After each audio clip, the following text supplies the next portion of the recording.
Storybird.com is a digital storytelling tool with a tagline of artful storytelling. This site has great illustrations and images from actual artists that they allow you to use them while you're creating your story.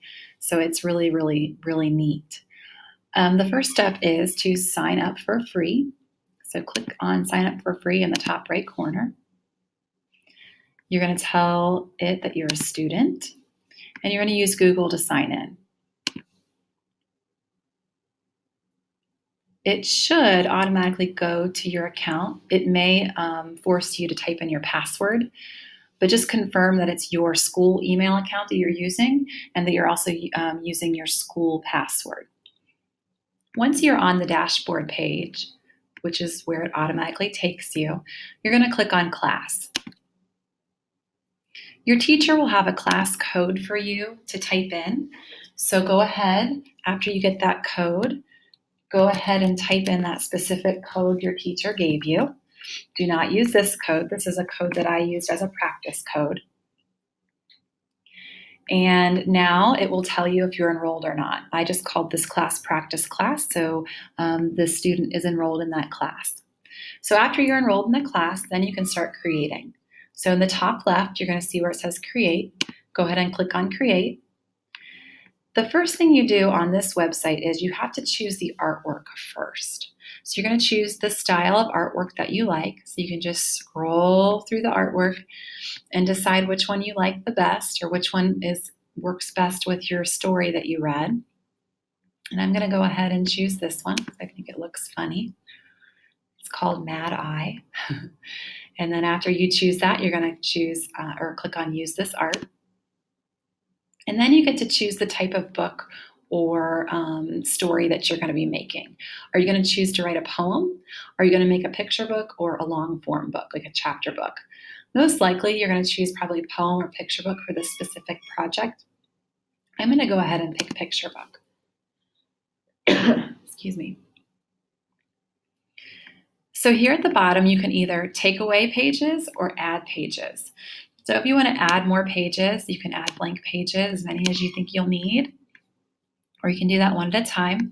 We're going to go ahead and click on the cover, and we're going to choose the cover art that we want. I'm going to say landscape. And I don't really like where my wording is here, though, so I'm going to change that back. We're going to change it back to classic, and then we're going to title it Mad Eye, since that's what this illustration was called. That's what we're going to title our story. We're going to keep everything else the same. We're going to click back on the pages, and then we're going to go to the next page. With these, you can drag and drop any images you want. So maybe I really like this one, so I'm going to add it to this side, and then I can add my text on this side. This is the four-eyed monster. Type whatever you want to type. And then you can go through every page and add your images. Did you notice that it allows you to add it full page if you want without text, or you can add it to one side. You can add it to the other side. Excuse me. You can add it to the, I thought you could add it to the top or bottom, but maybe not with this specific image. But once you've added the images, you can just start typing in the text box. Once you are completely finished and you like what you see, you will then click on Save and Exit, which is here at the bottom, which I can't see very well right now. And I'm going to click on Save and Exit. Once I save and exit, if I'm not finished with my story yet, that's fine. I can click on this little box or this little bubble here and say my story isn't finished, and I can come back later and finish it. But if I'm finished and I'm ready to publish, I'm going to click on Private, Privately Shared, and then I'm going to click on Publish. This takes a second sometimes for it to completely publish, and then it's ready to go. So now that it's published, your teacher can actually go in to the class account and they'll be able to see all the different stories that are published in your class. So for instance, this is what it would look like as the final product. So here's the cover page that you created. This is the four-eyed monster. There's the next page, which we didn't type on. And then we had a couple blank pages too.